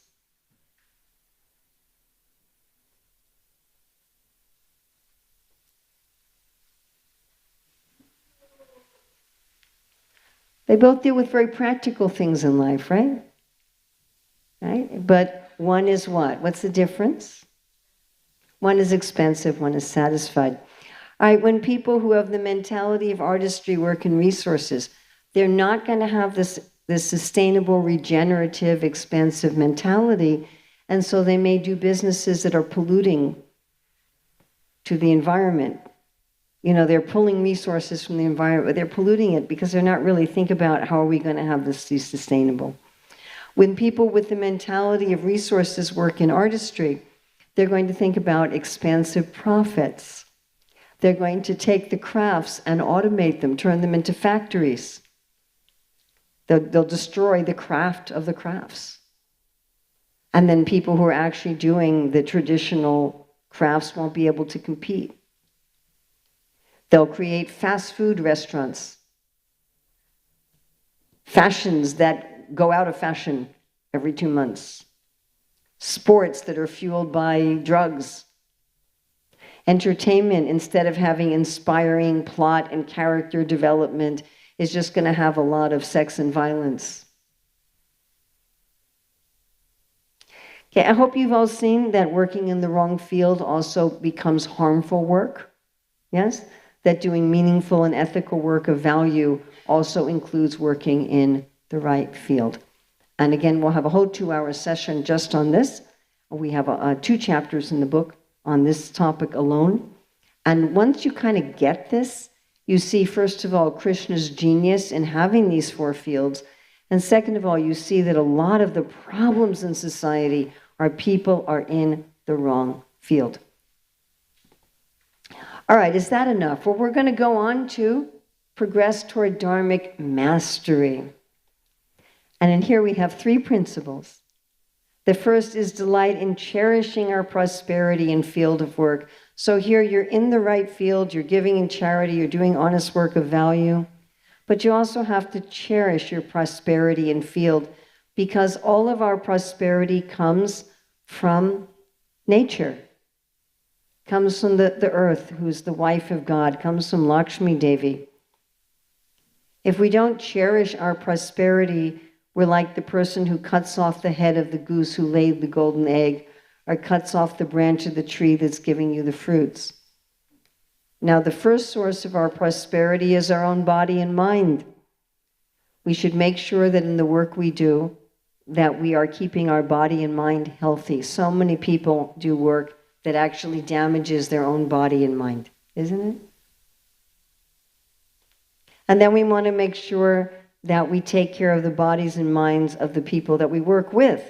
We don't want to damage their bodies or damage their minds. Mm-hmm. And then we want to make sure that our work honors the environment. Now, there's also ways of cherishing our specific prosperity types. What type of prosperity we're enjoying, to make sure that we're cherishing and respecting that. Like, let's say you enjoy vairagya in your work. Now, this is just a short summary. The book, we have much more depth. If you're enjoying vairagya in your work, you want to make sure that you're not so detached that you stop caring about other people. Right? If you're enjoying yasha in your work, you don't want to tell people that they should respect you even when you've made a mistake. If you're enjoying aishvarya in your work, you want to make other people feel smart and competent. Right? If you're enjoying gyan in your work, you want to make sure you also have some EQ. You want to respect other people's knowledge. If you're enjoying virya in your work, you want to make sure you're doing that in a healthy way that's respecting nature and your body, and that you're using your strength for the good of others. If you're enjoying Shri in your work, you don't want to use beauty as an unfair advantage. Then one should also cherish one's field. And as you learn this, you'll see that this is another huge problem in our society. If you've got someone, they're in the right field, they're giving in charity, they're doing honest work of value, but they're not cherishing their field, they're corrupting their field. In artistry, you cherish your field by keeping the high quality in your craft, treating your customers and clients with respect, and keeping the prices honest. Right? Again, this is a short summary. There's far more in depth to cherishing one's field. In resources, you treat the plants and animals kindly. Principle 6 is having celebrations of the sacred in our life and work. So this is the principle of yajna. Prabhupada says we have to pay our electric bill to the sun. You know, in nature, plants and animals naturally give back, but we have to deliberately give back to the Lord. And this means taking time out from our work to engage in yajna, to the point that everything we do in our work becomes a giving back to the Lord. So whatever one's religion or faith, at least once a week, preferably every day, to spend some time with the Supreme Lord, to the point that we dedicate everything. Our last principle on individual career dharma is to work above the shades of ego. So I'm sure many of you are familiar with Mr. Tamas, Mr. Sattva, and Mr. Rajas. And we call them shades of ego because Tamas is like a dark curtain over your window, Rajas like a sheer curtain, Sattva like a clear window, and being above the shades is like being outside. So should I really introduce you to these guys? Would you like to meet them? So we can know who our enemy is? Okay, so let's first meet Thomas. So I'm Thomas, and I just want to do things that are easy, you know? I mean, I'll do the right thing if it's easy. Like if there's a vegetarian burger and it's at McDonald's for the same price, I'll buy it. You know, I have to go to another place and spend more money, forget it. Like if the remote's over there, I'm just going to watch whatever's next on the television, you know. I'm not ambitious or some woo spiritual person, you know. I'm a practical person. Take care of my family and don't insult them. I get insulted easily and I can insult you back. Then we have Mr. Rajas. I'm a very honorable person. I work hard. I am honest. I'm religious. I follow the laws. See everything I've earned it with my hard work and my sacrifice. And I will tell you how many hours and how much hard work and how much money I have spent to earn all of these things. I am a builder of society. I'm not lazy or some woo person. I have built the schools, the hospitals, the parks, and probably my name will be in the history books. Maybe a statue of me will be put in the park. And then there's Mr. Sattva. I am a very spiritual person. I'm very balanced, I'm equipoised, I'm forgiving, because it makes me feel so good inside.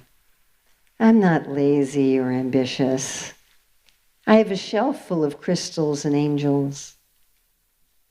I see everybody equally, unlike those materialistic persons. So we want to rise above the shades, and we want to see that I'm part and parcel of the Lord, that He is directing my life, and life is a wonderful, playful adventure where I can act as His representative. So these shades represent the dark side of our work.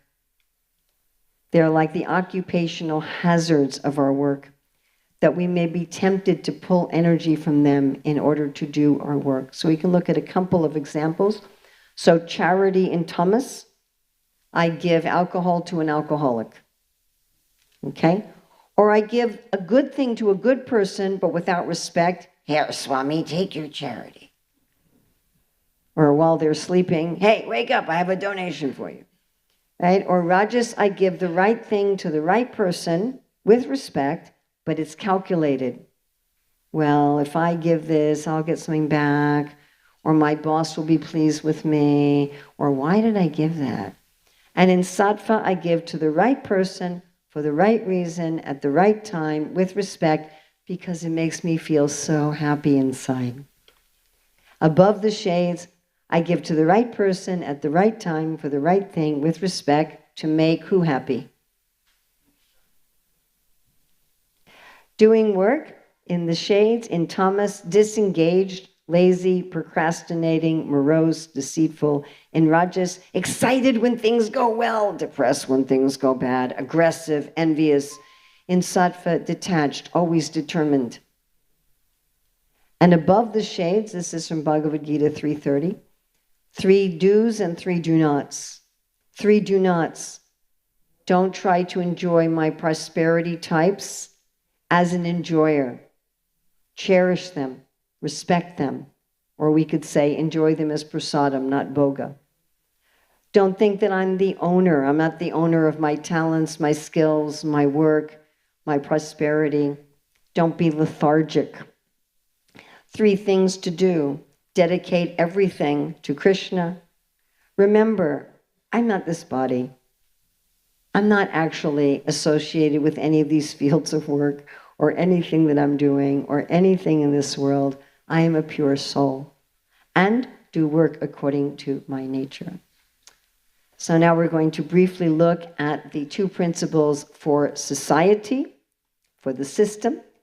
As we said, Prabhupada used this term peace and prosperity 195 times.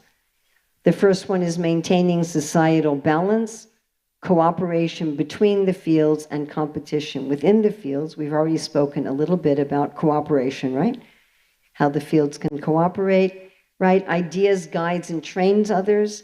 Government provides licensing, accreditation, venues, facility, resources, organizes, direct, and distributes the flow of money and materials, and artistry assists all of the other fields. Now, it would be lovely if everybody cherished their field, then there'd be no corruption, but because that doesn't always happen, the fields also act as a check and balance. Like ideas holds government to the rule of law. That's the function of a free press. Government regulates the other fields through law, resources by where and how they spend their money. Artistry, they vote with their feet because they're in large numbers, but also artistry regulates the other fields by deciding what they're going to translate into art, music, and theater. We've had some interesting court cases in America where the artisans won and said, we don't care what the law is. If that's not what we believe, we're not going to put that on our cakes. We're not going to put that on our website. Within the fields, there should be competition. Prabhupada says competition gives life. There should be no competition between the fields, only within the fields. And competition encourages us to do our best, energizes us to reach the limits of our abilities, focuses our mind. Now, this should be sportsman-like competition. When you have a lot of jewelry stores or fashion stores in one place that benefits both the customers and the business, not predatory competition and not trying to erase people. So competition in artistry brings us so many inventions and masterpieces. Competition in resources brings us better quality products and better means of distribution. Competition in politics, think of the role of having more than one political party, or the role of having different kinds of governments in the world that compete as to who can best serve people. Competition in ideas invigorates philosophy, religion, and science to respond to time, place, and circumstance, and to keep the purity. And our last principle is all-inclusive, sustainable prosperity. Modern economists made a deliberate, conscious attempt to separate economic theories from natural resources. They said we're going to separate concepts of economic prosperity from the land. We're going to define economic prosperity as growth.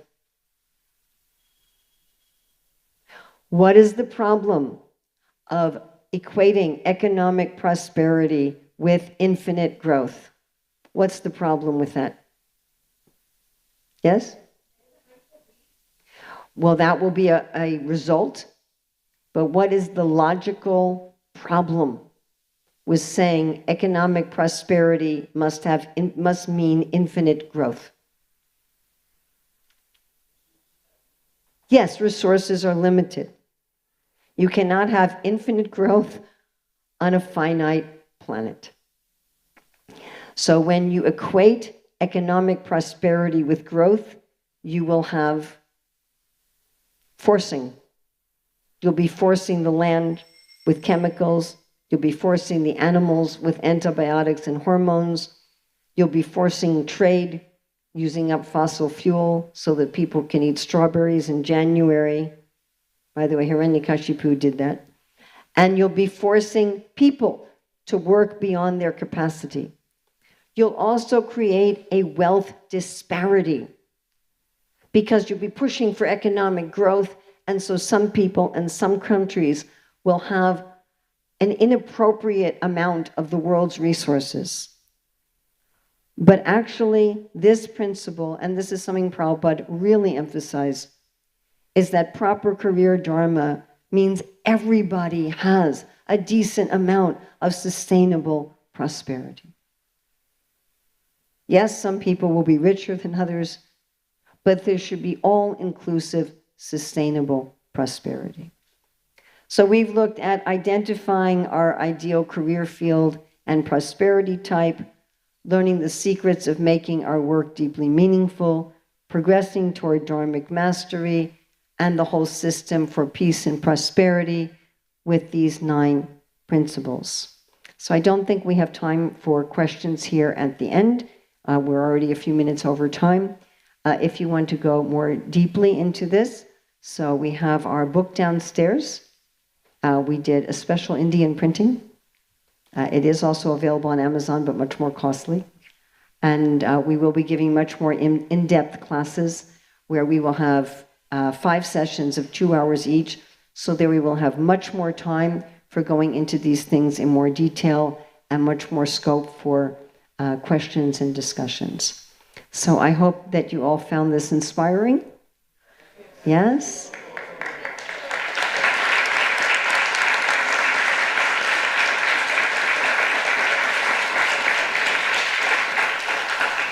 One thing that I've really been deeply appreciating with this work that Rukmini and I did is we started with Shastra.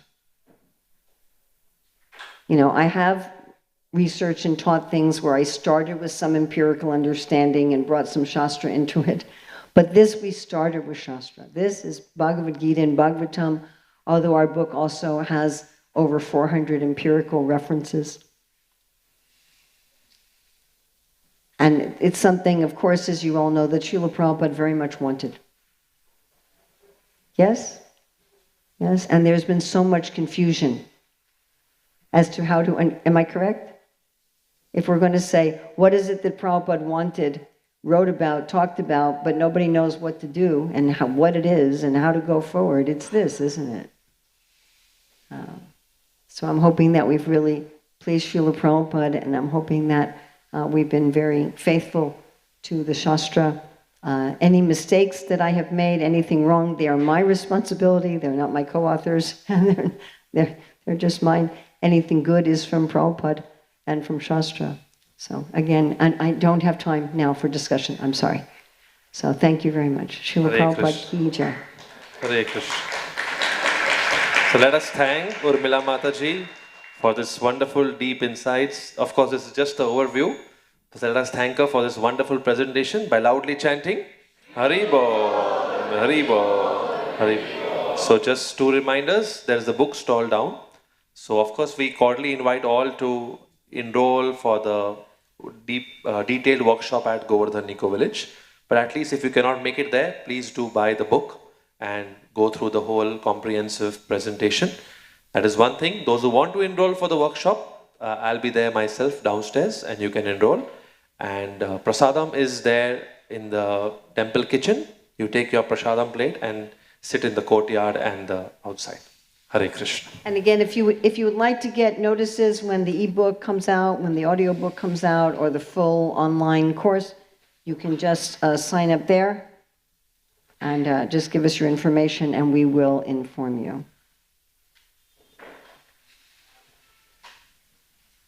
If you want to just take a picture of something, my goodness, then do this. And it'll take you right to the website.